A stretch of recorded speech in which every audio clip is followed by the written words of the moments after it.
Hi, my name is Jamie, and today I am doing a book review on Rose in Bloom by Louisa Alcott. This is the sequel to 8 Cousins, which I also read a while back. It's been years. So reading this book had to jog my memory on the characters, and I kind of got to know them again as I read this novel. 8 Cousins is about Rose and her cousins when they were kids. So Rose's parents died in the first book, and she was adopted by her uncle, who has taken on the task of raising her. All this happens in 8 Cousins. And when her uncle adopts her, she gets adopted into the family of her uncle's sisters, all these aunts.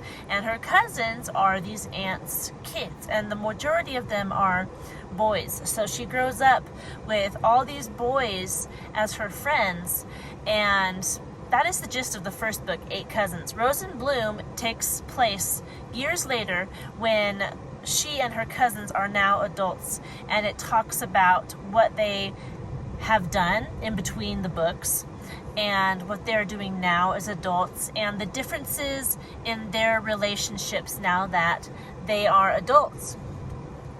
And the book deals with how Rose is perceiving herself. She's been a child, obviously, for so many years, and she's interacted with her aunts and her uncle and her cousins in a childlike manner, and now that she is an adult, she's kind of relearning who she is and how she stands in the family and how she is perceived within the community. When her parents died, they left her a considerable fortune, and she wasn't able to receive that fortune until she came of age, and she was under the care of her uncle.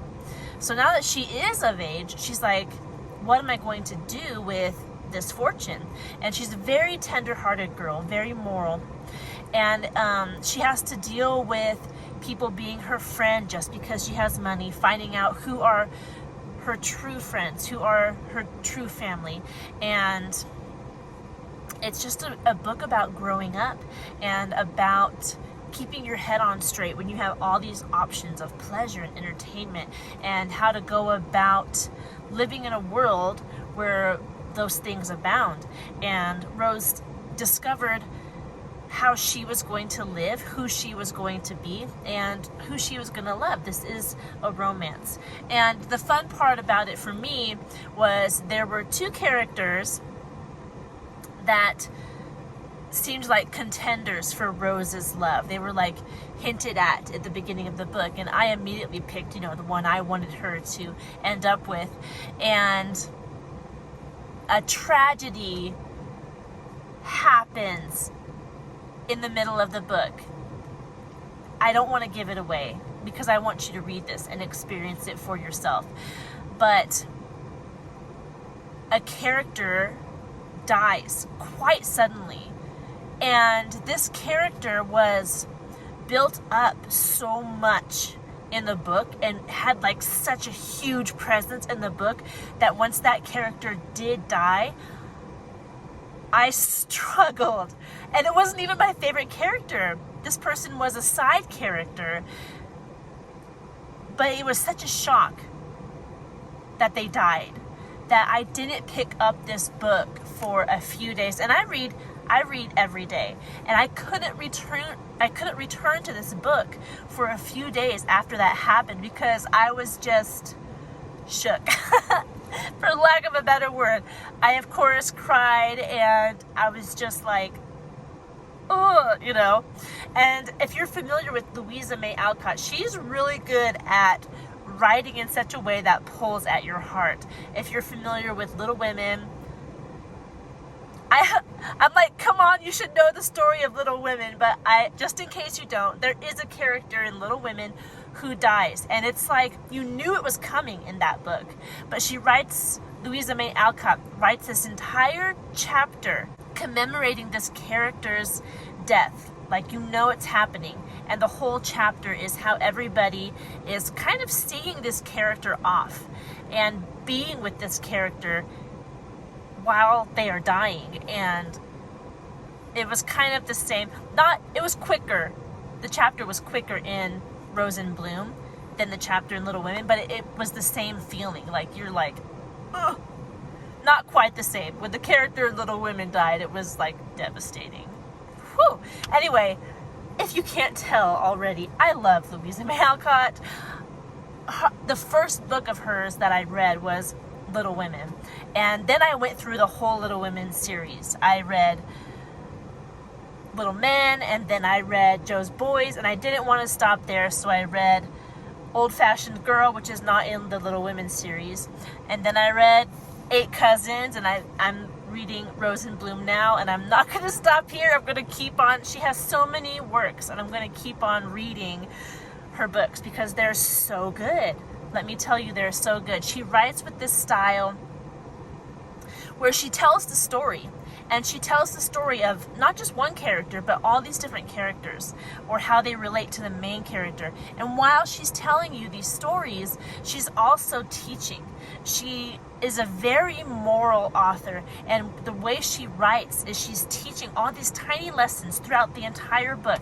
And even if it might be something that you already know, you're already familiar with, just the fact that you know that it's in there and that it's a quality book for people to be reading is an encouragement. And it's an encouragement for me to want to read more of her books. So that's a little bit, you get a little extra today, not just on Rose in Bloom, but on Louisa May Alcott herself, one of my favorite authors. I love Louisa May Alcott. And this edition, I always herald Seawolf Press. Seawolf Press. They currently are my favorite publishing company. I did get a comment on one of my previous videos of a person who had a bad experience with Seawolf Press, and I'm sorry that they had that experience. I have never had any trouble with them. Their books always come in beautifully. I think I had one book that came in the summer, so it was really hot outside, and so the front cover was a bit warped. Like it's like this. I can't get it to lay down, but I don't blame Seawolf Press. It was really hot when it came in, and what are you gonna do? I mean, these aren't hardback books, they're paperback books, so it happens, and it sucks. It really does. But I'm sorry to that person again who had a bad experience. I have never had a bad experience with Seawolf Press. Their prices are reasonable, the books come in on time, and they're beautiful books. They try to get the pictures and the writing style of old editions. This book specifically is based off of a 1916 edition of Rose in Bloom. So with the cover and the illustrations inside the book, which I'm going to show you in just a second. But again, I like Seawolf Press. It's just a publishing company that I've bought so many books from them, and they've all been great, and they've all been good quality. So that is where I stand on Seawolf Press. Anyway, this specific edition has 240 pages. And there's a lot of words on the pages. I'm not gonna lie to you. The margins are small. The words are small. You get a lot of bang for your buck. There's lots and lots of words. But I wanted to show you the pictures. They're good pictures. They're good illustrations. This specific book, Rose in Bloom, does not have a ton of illustrations, but the ones that they do have. Sorry, I'm trying to get a good grip on the book. The ones they do have are beautiful. There's one here at the beginning, right there. And Rose in Bloom was originally published in 1876, if you're interested in publication dates. I, for one, am interested in publication dates. I know it's not a huge thing for people. I don't remember seeing any cuss words in here. No sexuality, maybe a kiss. Very moral, like I said, and it's just good. It's a good book. My one complaint is at the beginning. There's a little bit of a dig at women who decide to be mothers. And I don't fully know Louisa May Alcott's stance on that. I know she was a bit of a feminist, but I don't appreciate books that hint at motherhood not being enough, not being a noble calling. So I did have an issue with that. That's probably my only complaint in the whole book, because after that little hint of a discontentment with being a mother, the rest of the book was fantastic. Morally, the way she writes, it's just good. It was just a good book. I highly recommend it. Go ahead and check it out. And that's all I got for you today. Thanks for watching, and I'll talk to you in our next video. Goodbye.